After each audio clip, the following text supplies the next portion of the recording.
Hey, Rick Sayce here. Welcome to another episode of the Outdoor Biz Podcast, where I hope to provide entertaining conversations with retailers, brand managers, athletes, executives, and others in the outdoor biz to get their stories, tips, strategies, productivity tricks, and ideas that you can apply and take your career or business to the next level.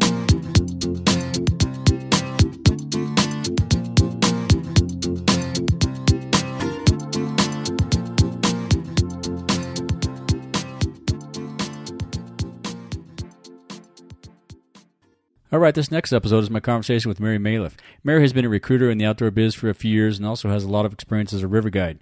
In this conversation, we talk about her recreation background, how she became a river guide, and how she got her first job in the outdoor biz. Enjoy. Hey guys, Rick Sayce here with another episode of the Outdoor Biz Podcast. Welcome to the show. We're talking with Mary Maliff this morning. Mary's a recruiter in the outdoor biz. She's been doing that for 6 or 7 years now. Welcome to the show, Mary. Hi, Rick. It's so good to be here. And again, thank you so much for having me on today. Thanks. I look forward to chatting with you. So you've been with Adam for quite a while now, right? About 6, 7 years?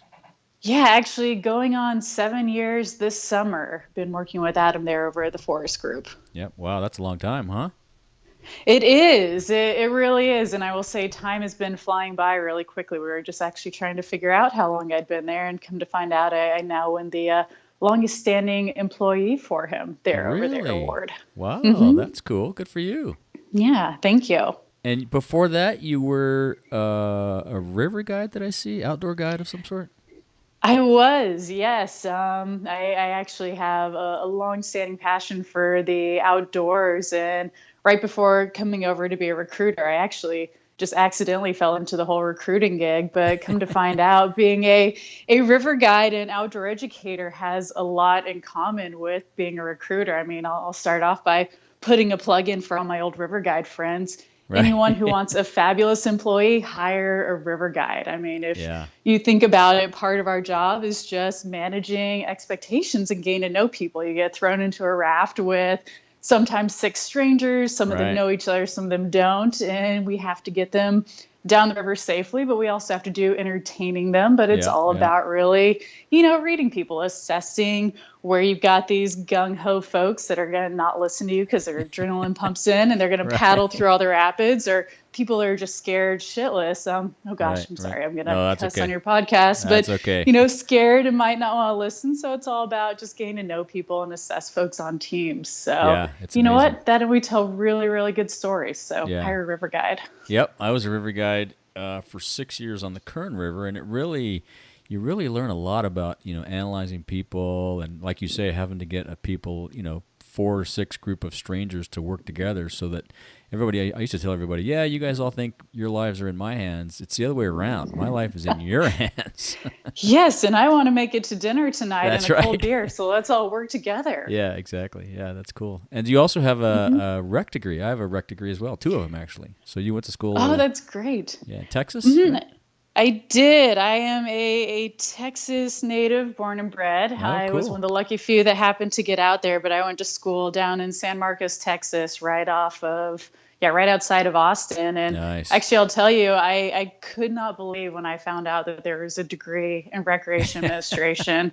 I heard that and I was just like, wait a minute. Actually, I'll take a step back. I was a summer camp kid. I used to love getting shipped off to summer camp down in South Texas. I went to a great little place called Vista Camps in Ingram, Texas, and spent all my summers there, starting at like 9 years old, became a camp counselor there.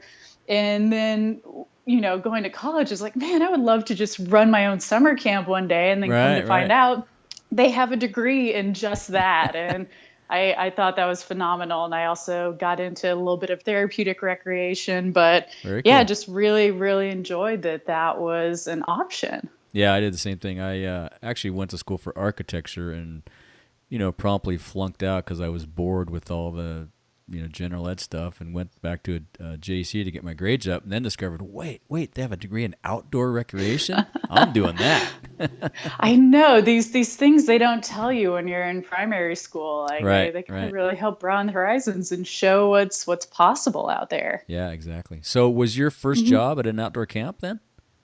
It was by natural progression, the same summer camp that I went to as a kid. I mean, I laugh. I think about the first time my parents sent me off to summer camp. It was probably only for a week, but it's the Right. classic, they drop me off. I'm kicking and screaming, crying. How can you abandon me like this? Poor me.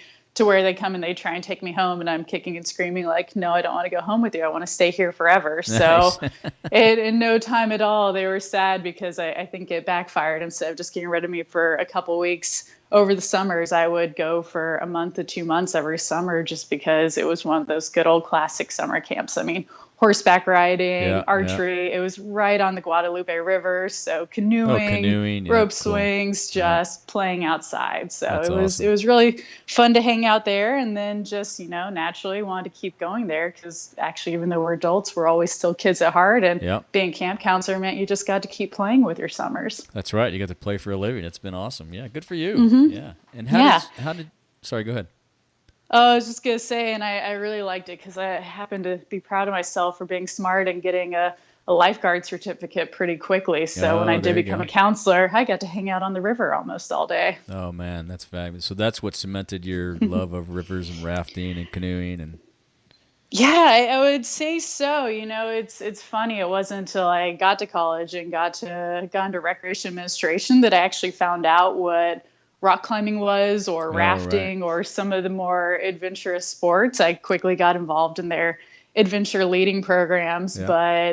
and I'd kind of know about rock climbing. I actually, at the summer camps, I facilitated all of their climbing walls and did a lot of their high ropes courses. Wow, very I've cool. done a lot of work with the challenge ropes courses, which I guess also feeds into recruiting. A lot of work with leadership development and just helping people find a place on teams. Yeah, yeah, But that's cool. yeah, I think I used to only think rock climbing was on manufactured walls, but it's really fun to realize that there's a whole world outside of that. Yeah, tons of stuff outside of that. Yeah, that's interesting a lot how many folks, just grew up climbing in gyms or whatnot, and then they get outside. We see that around here all the time. Kids come up here from the gym and think they can drop into the gorge or the buttermilks and climb this hard stuff and realize, whoa, wait a minute, the ground there's no padding. What's going on? Yes, it's just a little different real rock than having some manufactured holds, Right, but right. I don't know. There's merit to both of them. Yeah. And so how did you get into recruiting? How did that come about? Yeah, that one, it was in a way a bit of luck and a bit of, I guess, just kind of, yeah, we'll leave it at luck, not an accident. But I've got a good friend, Deanna Lloyd, who at the time was working for the Forest Group in Adam. She's Yep. actually, I think, director of recruiting right now for Patagonia. Yeah, I And think she she and her just got a family are big down in promotion. Ventura. Yeah. Yeah, It's so awesome. Deanna, congratulations. Yeah. But she was also, she'd been a river guide. She and her husband living down in Coloma, California. And I laughed one day, I actually remember this day really well because I was morning time. We were just finishing cooking breakfast for, gosh, I think a group of like 150 Boy Scouts. I Wow. just flipped some 200, 300 pancakes. I was Yeah. covered in batter. And Deanna came walking around the corner and slid this piece of paper in front of me and said, hey, at the Force Group, we're looking for, an office manager or another staff Wow. to come and help us this winter. Do you want to come and help? And I was like, sure, I need something over the winter. What do you guys do? And it was great. I interviewed, met Adam, got to hang out with those guys. They called me right afterwards, offered me a job. And Right I'll tell on. you that it probably took me about 4 months to actually really understand what the Force Group did Oh, and right. what recruiting was. Right, right. Yeah, it's a different side of the world. Yeah, that's true. Yeah. Hmm. And so you managed the office, and then you just slid right into the recruiting seat too, then, huh? Yeah, it all happened pretty naturally. It's the Forest Group, we are a retained search firm. We focus specifically in the outdoor industry and Right. sustainable industry because these are the brands and the value propositions that we all ourselves love. Yeah. And when you look at what we're doing, I'll say there are two parts of our job. It's of course, finding the right skill set, making sure that someone has the appropriate background and knowledge how to carry a company forward, be it in their position in sales or marketing or Right. general management. But so much of what we do is really also focused on cultural fit. I Right. mean, if you look at it, when you go to work every day, we call that the work family. You've got your home family, Yeah, but you've got your exactly. work Yeah. family who Yeah. sometimes you might even be spending more time with A lot of than times. some of Yeah. your home family. And, Yeah. to be successful at home or at work, you really got to like the people that you're surrounded by. And for companies and organizations, you really want to get people in there that feel like they're part of your DNA and really help promote and expand your DNA. That's so So important. Yeah. that part, yeah, and that part of the job, I fell in love with really quickly. I do actually genuinely like people. I love speaking with people. I like, helping people find their place on a team. Yeah. I will say the hardest part for me when I did get into this job was actually figuring out the skill set side. I had no idea really anything about the outdoor manufacturing world. So Oh, the right. first org Right. chart that I looked at, I was like, all right, Yeah. product managers, product designers, developers 1, 2, and 3. Right. Right. That part was a little overwhelming for me. And it took me a little bit to even understand and grasp the idea of what e-commerce was, just Wow. because Yeah. that wasn't the world that I came into. Sure. But Right. our job is very much what you're doing right now. We get to talk to some pretty amazing, badass people. Yeah. That's just who this industry is filled Yeah. with, and getting to know their passions and what they're looking for. Like that part, I got to start hopping on phone calls, doing introductory calls, following Adam and Deanna. Right. Just around to other places and getting to know companies, and it all just kind of naturally started to fall in place together. That's awesome. So did you go actually visit companies to learn what a brand manager does or a developer does or a sales director, or did you just do that on the phone? No, we actually, a lot of times, any client that we work with, we're going to fly out and get to know them. And, Cool. Yeah. we really do look at this process as a holistic one. I mean, a little bit more about how we work. We really only take on, maybe a dozen to 15 searches a year. Oh, wow. We primarily focus on senior management roles, and those take time, and Yeah. you want to take your time. And in order to successfully fill one of those roles, we have to get to know the team. Yeah. And we want to Yeah. get to know the culture and the DNA. So yes, anyone that we work with, we go out there, we want to see, where they're feeling successful as a team, where there might be some gaps, Right. and really also just get to know the team and see where we might be able to add some additional insight or help. I can't tell you how many times getting to know, a sales individual, for example, I'm like, you might really actually want to think about jumping over here to the marketing, because right. you might Right. not realize that that's Right. something that you're phenomenal at and might be feeling a little bit more fulfilled in. Yeah, that's how I got into product, from sales. It's just, as a sales guy, you have to know the product, and my initial background in architecture helped that side of the world, so it's exactly how it happened. Yeah, that's awesome. Yeah. And you really have to Just being know open. the team, right? I mean, you really have to understand how they interact and what their idiosyncrasies are to find the right fit. Yes, exactly. Yeah. So tell us a little bit about a day of the life of a recruiter. You on the phone all day, traveling? Oh, all the above? yeah. Rick, I talk a lot. Let me tell you that. We actually, some years we travel a lot, others not as much, but Right. I will say that the majority of my phone is on phone conversations or on Skype calls, and Yeah. just getting to know people. Like Right. I said, getting to know stories. I do spend quite a bit of time on LinkedIn and reading resumes, but Right. one thing that I've really learned about people in this process and in this career is that you can't really judge a person by their resume. You can't really honestly get to know them through just one phone call. Right. You've got to see them in a lot of different atmospheres. I mean, the way that I look at this or tell clients sometimes are, Rick, tell me, growing up in school, did you prefer writing essays or were you a multiple choice person? Yeah. Yeah, like you That's- got to look at that. And Exactly, like, which yeah, one were you? yeah, I yeah. want to know, which one were you? I was probably. It's hard. I don't know. I was probably an essay guy. Yeah, see, I was an essay Storyteller. person myself. Yeah, I yeah. got overwhelmed by multiple choice. They always actually tricked me, even if I thought I knew the right answer. But, it's one thing to where, like, some folks are phenomenal writing these beautiful, elegant cover letters and resumes, but Right. they might not be as great in person at interviews, or just it takes time to get to know people. So I'd say that Completely. a lot of our job is just really taking time to get to know people. It's taking time to get to know cultures of organizations and brands, and just Oh, what was I going to say? I'm sorry, I lost my train That's of okay. thought No, looking at that's my okay. dog over here. But I would say that's most of it. Just talking, getting to know folks. After this call, I am going to be putting on my travel agent hat. I'm Oh, nice. probably going to spend the rest of my day booking about 3 finalists out to go see one of our clients over the Cool. next Yeah. couple weeks. And Very nice. scheduling takes a lot of time. Yeah, and that's so I've always found that to be the toughest thing. Man, trying to get schedules to line up for interviews and stuff, it is tough. It's got to be hard. It is really tough. It's surprisingly a lot more time consuming than you would think. Yeah, everybody's so busy, and these days, those of us on the brand side, I don't care what role you have, if it's a management level role, you're traveling a ton.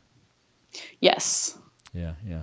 So, do you feel like there's more activity now than say 3 to 5 years ago on the recruiting side? Is it business picked up? Are people hiring, or is it still about the same? That's a great question. And and I will tell you, actually, right now, I feel like, as you probably know, in the industry, hiring it's slowed down a little bit for us, and there's a couple reasons for that. Yeah. Right now, retail is a little bit of a mess. Yeah, things are And challenging. yeah, they're challenging, and unfortunately, watching Sports Authority close down or EMS, Right, that right. does two things for this industry right now. I mean, you've got to think about all these organizations that those retailers are big money makers for them and Yeah, clients. huge. They now have lost that, so they've got to look internally at how to make up for that and how to restructure their organization. Yeah. And we now have quite a few amazing talented candidates that Right. are out on the market looking Right. for jobs, which hurts us because you've got these great people knocking your doorstep and you don't need us as much. But Yeah. that being said, we're slow on the brand side right now and the manufacturing side, but we are currently doing a lot of work on the NGO side. Oh, interesting. With Oh, this yeah. change in administration, a lot more pockets and checkbooks have been coming out and donating to some of these fabulous That's organizations. And great to right now hear. we're That's helping awesome. with we're getting to do some great executive director searches and really taking some time to work with not-for-profits, Yeah. which tend to take up a lot more of our bandwidth. And we've really been having fun focusing on building out some of those great teams. That's excellent. So those positions are in the highest demand at the moment. Yeah, that's awesome to hear. And do you have any tips for job seekers on how best they can interact and work with you? Oh gosh, that's always a great one. I'll tell you the two best things of advice that I have are get involved and show up. Everyone always wants to know what the secret recipe is to have the Yeah. perfect recipe. And I hate to burst people's dreams, but I'll tell you there really is no secret award-winning just guidebook on how to have a perfect resume. You need to Right. be clear, you need to be articulate, you need to have proper spelling and grammar, and more importantly, it actually needs to be this organic, ever changing and evolving document. Right. Any Right. organization or brand that you're applying to, you need to be having your resume really focused on that position you're applying to. Right. And you really, in the outdoor industry, I tell people I love it when you can help find your personal voice because culture really is important for these folks. If you're applying to a climbing brand like Black Diamond, they're going to want to know that you're a climber, Right. for Exactly. Yeah. example. So Yeah. finding a way to get that through. But it's interesting in that I know a lot of other recruiters, and when we get resumes and cover letters, I'll tell you that I gravitate towards cover letters. I love reading someone's story, Oh, and interesting. Uh huh. if I'm not as compelled by it, sometimes it takes me a little bit longer to get to your resume. You get set in a B pile, whereas other folks that I know will just tear off a cover letter. They couldn't be bothered. They want to read your resume and the facts. Right. Right. So you never know who's reading this. You just want to be able to appeal to everyone when it comes to a resume. But back to what's most important is, like I said, just get involved and show up. Yeah. Again, this is a fabulous community with tons of opportunities. Getting involved at a local level with local NGOs that also do great partnerships with outdoor brands gets you exposure. Right. You get to meet folks. You come to the outdoor retailer shows, come to events. By just being there and starting to get to know folks, you activate a network. you start to find new things that you're drawn towards. And that's really just the best way, is just find ways to be involved in this community, and then it will all fall into place. Yeah, and you're right. I mean, once you do go to OR or do get involved, you kind of activate the tribe, and everything else just falls into place. It seems like it's a fabulous tribe. So. Yeah. And the other thing is, you can reach out to us, reach out to retained firms. I do feel bad. We get a lot of folks that reach out, and I wish that I could help everyone get your dream jobs right away. But, like I said, we only do have a handful of jobs that we're ever working on at any given time. So I don't know who's going to call tomorrow, or if I am going to get someone's dream job, and then I get to call them back and say, yes, we found it. We're going to bring you into this process. But most of the time, what we can do, what is really nice, is that we do have a pretty extensive network, and we do sit in a pretty unique place in this industry to where we can be a conduit between the for-profit and not-for-profit. And even if we can't help you land your dream job, we can help with introductions. So it is good just to put it out to the universe and start telling folks that you're looking, and then just see what happens. Yeah. So it's good to hear that a lot of NGOs are active. Are they? I'm on the board of the California Wilderness Coalition, and I've been trying to get those guys to, be more active in the outdoor community. They go to OR once in a while, but I think they can still do a lot more. And I think all of the NGOs can reach their consumer through the outdoor brands, and I think the outdoor brands can reach out as well. Are NGOs looking for people to help them do that, or what are they looking for mostly? That's a good question. I don't know if I can speak on behalf of all NGOs. I know that the folks that we're working with right now, or a lot of the organizations I have more exposure to, they are looking for more touch points. I mean, things are just evolving to where you want to be able to reach out to more organizations and more of their consumers. But I would say that, yes, everyone that we've spoken to is just looking for new ways to be involved and be relevant, because it's kind of highly competitive and saturated when you have some focuses in the NGO world. But for the most part, everyone's working together. Yeah, cool. And so you do a lot of work with the Conservation Alliance, right? I do, yes. Yeah. How are you involved with those guys? Oh gosh, how am I not involved with those guys? I will tell you, there are some fabulous organizations out there. I want to start by saying that, but I just luckily fell in with the Conservation Alliance early on when I started working at the Forest Group. Adam had been sitting on their board, so he's been involved for a long time. Yeah, and I got lucky enough to be brought along to some board meetings, and then just naturally kind of fell into some volunteer positions with the Conservation Alliance and getting to know them. Most recently, what I've been working on with them is the idea of this ambassador program. Essentially what the root of that is that companies and organizations, you need to help folks help you.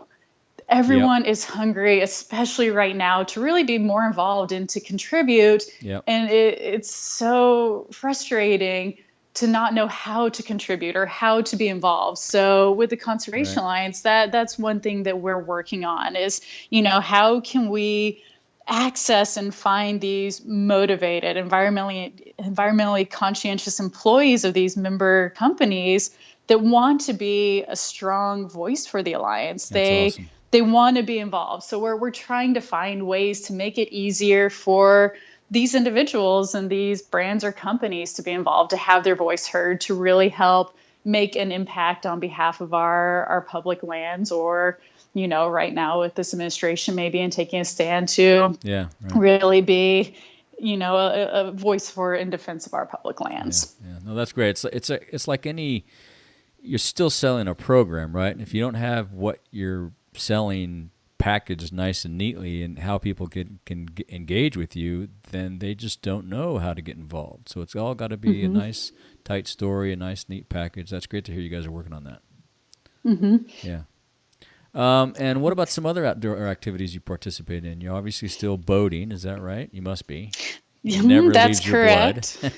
It doesn't. The rivers were some of my first loves for getting outdoors. So I had started off as a whitewater kayaker, but I ended up really enjoying the rafting side more. I love overnight rafting trips with friends. You get to bring everything you want. It's car camping, but going down a river. A rubber I can't bus. think of anything better. It's a rubber bus. You can take heavy stuff. whatever you Yeah, want. we were, and I was lucky enough, actually. One of my dear friends pulled a Grand Canyon permit last year, Oh, and cool. about 16 of us got to go on a private 21-day trip down the Grand Canyon last year. And let me tell you, when you've got the majority of us were professional river guides at some point in our lives, and getting everyone together for that experience was pretty darn fun. But Yeah. yeah, aside from rivers, still actually, I live out in Oakland, California, which happens to be a nice home base. We've It's a good got spot. I used to the live in ocean. Alameda. Yeah.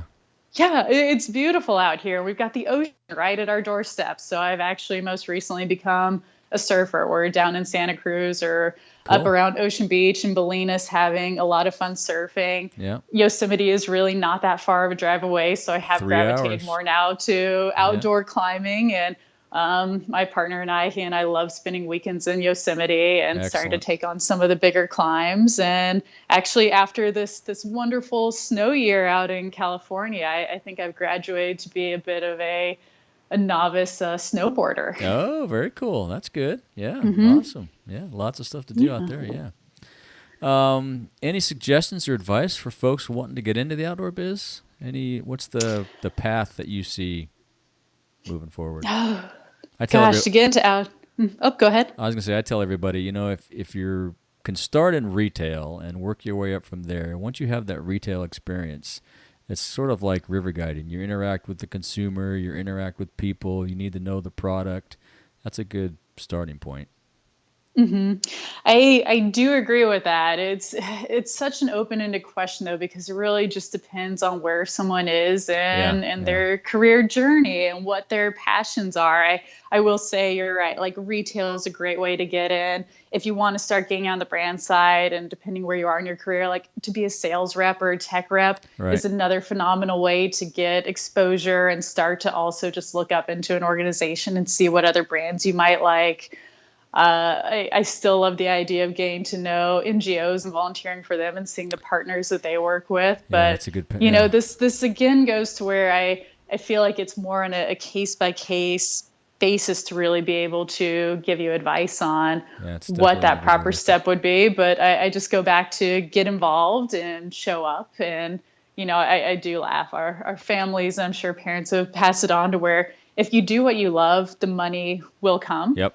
Yep. or it won't, but you're still doing what you love. We Yeah. all do have bills to pay and that type of thing. But Right. one thing that I like to tell individuals and folks I'm talking to on the phone is, maybe before really just diving into the outdoor business and into jobs, like sit down and be reflective for a while. I don't like asking people what makes them happy because happiness is so subjective, but instead start by just some simple questions like, what does success look like for you? Yeah. Start by defining that. Is it working your way up to running an organization, or is it finding that, hey, what type of job can I have to just pay the bills enough as I need to and spend optimal time outside? Like, Right. what Right. is success for you? Where do you find fulfillment? Is it by making an impact, by making the best pack that gets more people outside safely? Mm-hmm. Or is it by, really just being a part of a brand that you want to promote their message for? Like really see where you're fulfilled, where you want to make an impact.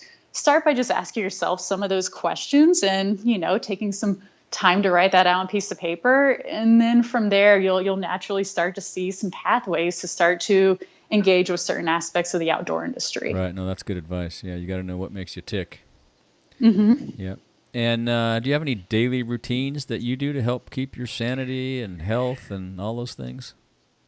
I have a lot of ideas on how to do all that. That's actually a great question. I want to say I struggle with that. I want to think a lot of us do. I'm a list maker and I am Mm-hmm. very much a type A personality, and there's always something more that can be done. And I can't tell you how many times the clock just goes by every day. And Yeah. while Yeah. I wish I could tell you that I wake up in the morning and do yoga every morning and a run every day, that's normally not it. I tend to actually lose my mind a few times to find my sanity and common ground again. But Yeah. more than Yeah. anything, I actually have my dog to thank for my sanity, because Oh, while I that's don't good. take care of myself, he needs to be taken care of. So he gets me out of my head and we go for runs up in Redwood Regional here almost Oh, every single perfect. day just to Yeah. get outside, because if I don't take care of him, he really lets me know it. And Yeah. I love him. So I want to be able to spend time with him every day and get out of the office some. That's good. Cool. And do you have any favorite books or podcasts you read or listen to? Or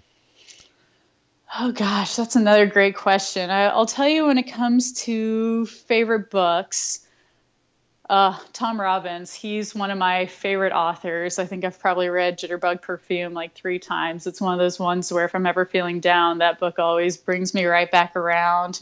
I'll cool. say Edward Abbey is one of Yeah. my favorites, as I'm sure everyone in the outdoor industry, if you haven't read The Monkey Wrench Gang or Desert Classic, Solitaire, I yeah. think that those are actually some of the, if you want to be in the outdoor industry, that's part of the syllabus. It's, you have to read these books to Yeah. feel a Have part you of the seen- industry. Have you seen the movie Wrenched yet? I haven't seen that one. Oh, I would man, like it's to. awesome. They had a showing on that one out here in the Bay not too long ago, but I was unfortunately traveling at the time, so I missed it. But I heard that it was pretty amazing. It's awesome. Yeah, I bought it and actually have it here at home. It's great. It's really cool. Yeah. He's a hero of mine. Oh, that's awesome. I'll also say the last favorite author is Barbara Kingsolver, Animal Vegetable Miracle. I don't know if you've ever read that one, but outside of playing in the outdoor industry and playing outside, I have chickens. We've actually got 3 out here in Oakland, and we've got a cool. backyard garden. We're thinking about getting some bees, but just absolutely love playing outside in the backyard and Yeah, gardening cool, and cool. cooking. So gravitate towards those books and authors as well. Awesome. Yeah. And you give books out a lot as gifts, or? You know, I used to. It's Yeah? funny, since we travel so much, maybe this actually goes back to the Sandy thing. Austin and I, when the weekend comes around, we've got a Toyota Tacoma that we've built the back out of to be just our moving home. And the Oh, that's minute cool. that Friday afternoon hits, we tend to be gone and outside playing somewhere. But that being the case, we have our readers. We use Kindles Oh, because yeah, you can right. have Yeah. so many books on there that we've actually realized that, you know, we've come so far away from paper books, and I wish that we read more paper books, because Yeah. it is so much fun to be able to read a book and pass it around. But that is where we've become a little guilty of transitioning a little too much to the tech world. Yeah, that happens. I still have to. I read a book every night, though. It's by my bedstand, and it's just something I do. I've been doing it since I was a little kid, but I still have, like you, tons of books on my iPad, and I do Audible and all that stuff. I think it's a blend. You can find a blend. Yeah. Yes. Yep. So any advice or anything you want to say to our audience before we wrap up? Oh gosh, great question again. The advice again, I can't reiterate enough, but this is an amazing industry. So get out and get involved right now. It's a time in the industry to where some really amazing things are happening. I mean, the cohesion across brands and across organizations, and this movement towards a collective voice as outdoor business and the outdoor recreation industry. Yeah. It's a really unique time right now, and it's a compelling time. And there are a lot of opportunities to be involved just across the spectrum. And that's what I encourage people to do, is just get involved and see where you can continue to help make an impact for making this industry stronger, and, in return, protecting these places that we love to play in. Yeah, I agree. We've found our collective voice, and now we're, sorting out how to use it and how to take our newfound strength and do more with it. It's pretty awesome. A lot of transition going on. Yeah, it's cool. And where can people find you? On email or Twitter or LinkedIn? Unfortunately, I'm not much for Twitter and social media, but you guys can find me on LinkedIn. Look at the Forest Group. You can find myself, Adam Forrest, Deb Mason. We're all the employees of the Forest Group, or Lou Setnica, former human resources for Patagonia. She works a lot with us. Oh, Just cool. look up the Forest Group, find us, connect with us. Our emails are all terribly hard to remember. Mine's Mary@theforestgroup.com, Adam@theforestgroup.com, or Deb@theforestgroup.com. And we'll put all that in the show notes. Yeah, Yeah. perfect. And look at our website. On our website, we try and keep up with it, though sometimes we're behind, but we'll be posting all the positions that we're working on. So if you ever just want to see what we're working on, if there's something interesting, take a look on that website under opportunities. Perfect. Awesome. Well, we'll put all that stuff in the show notes, and everybody can reach out to you. Thanks for the time, Mary. I appreciate chatting with you. Yeah, Rick, thank you so much as well. It's been really fun to talk with you today as well. Yeah, cool. And have a great time this weekend. Do you have any big plans? Yes, actually heading up towards Mendocino. Gonna go do a little bit of abalone diving with some friends. Awesome. Very cool. Good. Well, have a great weekend. Thanks again. All right, thank you. Take care. All right. Bye-bye. Bye. All right, I hope you enjoyed that conversation with Mary Maliff. You can find her at mary@theforestgroup.com, and be sure to check out theforestgroup.com to learn more about the team and what they're up to. You can find links to all the info we discussed in the show notes at theoutdoorbizpodcast.com/episode 006. I appreciate the support and feedback, and until next time, thank you so much for listening. If you want more of the Outdoor Biz Podcast, you can subscribe on iTunes or go to theoutdoorbizpodcast.com, where you will find all the episodes, show notes, and much, much more.